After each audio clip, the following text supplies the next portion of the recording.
This is my presentation on Pulp Fiction for Psychology of Film.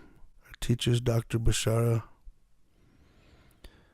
And I'm going to start out with using my paper.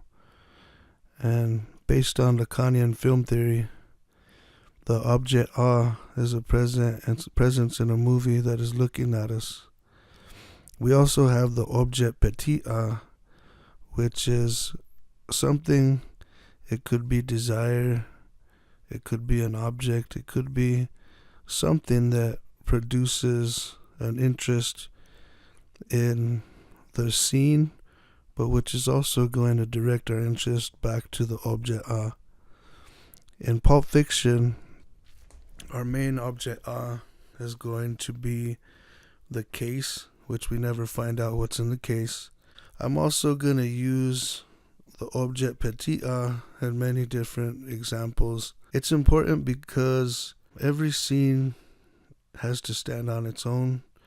Every scene is a story unto itself, and to gain interest, we have to have something that draws our interest. And that could be our encounter with the real, which is going to be very traumatic.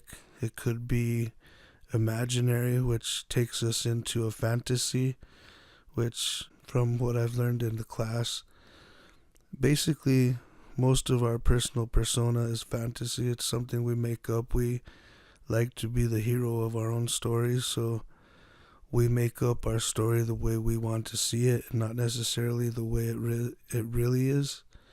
So that would be the imaginary, and then the encounter with the real was seeing who we really are. The symbolic is the order, which it would be the order of the film. It could be from a parental standpoint, it's our parents when we're young, but it's basically the rules of the movie that we're going to be encountering. Pulp Fiction starts with the tone. The first thing we're given is an exposure to music. The music is usually picked by Quentin Tarantino before he starts his scene. It's important to know that the music is used in diegetic and non-diegetic fashion in Pulp Fiction. And we start in a cafe with a couple talking about how they're never going to do something again. This is our first hint of what's going to happen. The look of the characters is deceptive because they're not what's sold as typical criminals. And all we can see is that they love each other and they're sitting in the diner and having a conversation. And this is our first object petit because we're seeing two people, but we're really not seeing them. All we're seeing is what the director wants us to see, but it's very plain and right in front of us that the two characters are there, and we don't understand until the very start of the credits rolling that they're really robbing the place.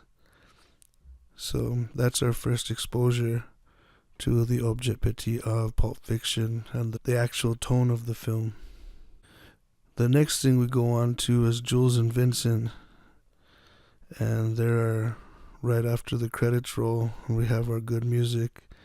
We have our first non-diegetic and non-diegetic use, where we're having the music for the credits, but it rolls into the first scene, and it does so in a way where it goes from non-diegetic to diegetic and becomes the background music of Jules and Vincent in the car.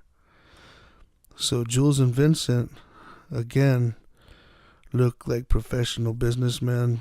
They're talking about traveling to Amsterdam, or Vincent's talking about traveling to Amsterdam and explaining the differences between Amsterdam and America. So again, we're comforted and we're given a light and positive mood with two people just talking in the car. And then they stop at a building and they walk up the building, they go into a room, and that's when we find out that they're actually gunmen for Marcellus Wallace. So we're given the impression that these are two people who are seemingly just normal, everyday people, but we find out that they're gangsters.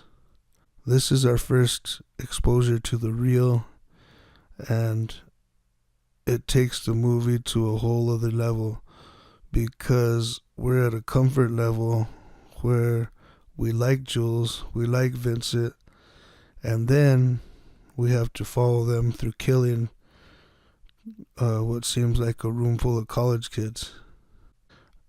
We find out that they're after a case, but we're never exposed to what's in the case.